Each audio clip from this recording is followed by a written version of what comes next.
একটা সুযোগ দিয়ে দেখুন ভাইয়া। চলচ্চিত্র আমার ধ্যান, জ্ঞান, স্বপ্ন, সাধনা। অভিনয় ছাড়া আমি বাঁচবো না। এবারে বক্তব্য শুনবো। এই ছবিতে যারা অভিনয় করবেন দুজনের একজন অধরা, চিত্রনায়িকা অধরা। আমি তাকে আহ্বান জানাচ্ছি সংক্ষিপ্তভাবে তার অনুভূতি প্রকাশ করার জন্য।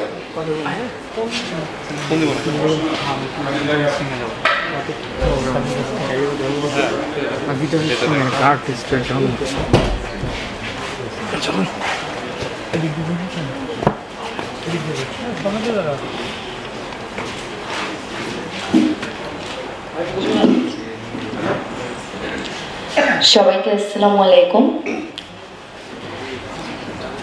আমি আসলে প্রথমেই বলতে চাই, আজকে যারা এখানে এসেছেন আমাদেরকে শুভেচ্ছা জানানোর জন্য, তাদের প্রতি অনেক অনেক কৃতজ্ঞতা। আমাদের সিনেমা সংশ্লিষ্ট, সিনেমার বাইরে যারা আছেন।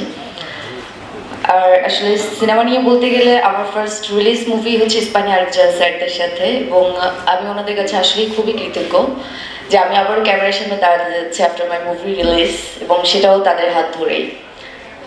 এবং আমি বিশেষভাবে কৃতজ্ঞতা জানাতে চাই আমাদের নতুন ছবি, নতুন প্রডিউসারকে, যিনি এমন একটি সময়ে আবারও ছবি প্রযোজনা করতে ইচ্ছা পোষণ করেছেন। সবাই আমার জন্য দোয়া করবেন, আমার এবং রোশনের জন্য দোয়া করবেন, যাতে আমরা ভালোভাবে এই ছবিটিতে কাজ করতে পারি এবং আপনাদের সবার আশা পূরণ করতে পারি। ধন্যবাদ।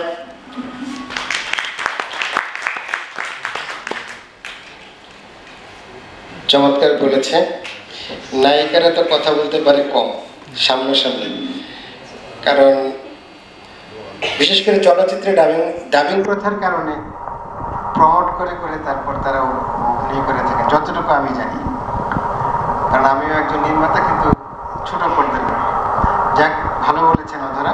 এবারে মনেরই ছোট্ট ঘরে আগুন লেগেছে, হায়রে পানিতে নেভে না রে, করে কি উপায়?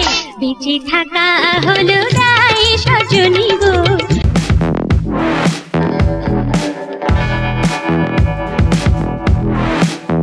হ্যালো ভিউয়ার্স, কেমন হলো ভিডিওটি জানিয়ে দাও কমেন্ট করে। ভিডিওটি ভালো লাগলে বেশি বেশি শেয়ার করো এবং লাইক দিতে ভুলো না। আর যারা এখনো সাবস্ক্রাইব করোনি, please subscribe this channel for more videos and latest update. দেখা হবে পরবর্তী ভিডিওতে। সে পর্যন্ত ভালো থাকো, সুস্থ থাকো এবং আমাদের সঙ্গে থাকো। See you.